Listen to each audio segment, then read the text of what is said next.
আর হুমায়ুনের সম্পর্কে যা জবাব দিবার তো ববি হাকিম সাহেব দিয়ে দিয়েছে।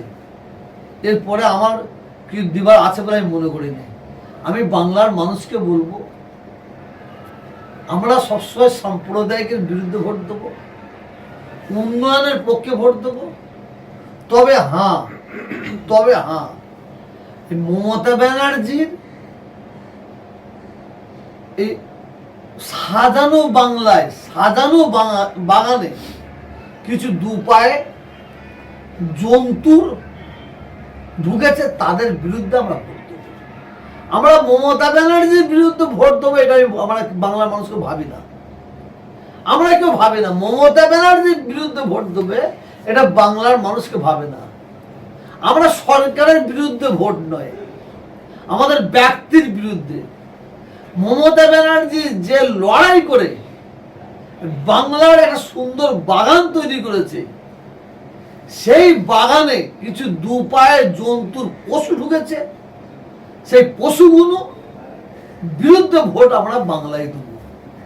আমরা এখানে তৃণমূল দেখব না, আমরা সিপিএম দেখব না, আমরা কংগ্রেস দেখব না। যারা আমাদের ভোট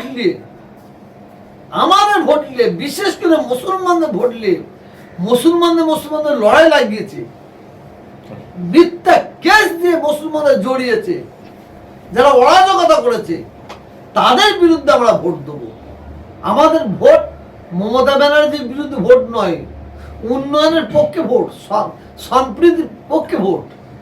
হুমায়ুন কেন, যে কোনো লাট সাহেব যদি কারো তামাক খেয়ে যদি বলে মুসলমান তোমরা এই করো, কোনো লাট সাহেবের কথা আমরা শুনবো না।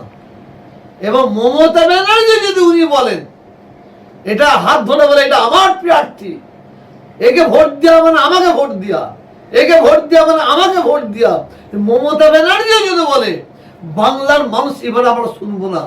দেখবো ভালো লোকটা হাত তুলেছে, তাকে আমরা ভোট দেবো। ওই 2 নম্বর তুলাবাজ 2 নম্বর লোকটা হাত তুলে দিতে বলে, সরকারের মতন লোকের হাত তুলে দিতে বলে, সেনাশিসের মতন লোকের যদি হাত তুলে বলে একে ভোট দেন, আমরা এখানে নাই।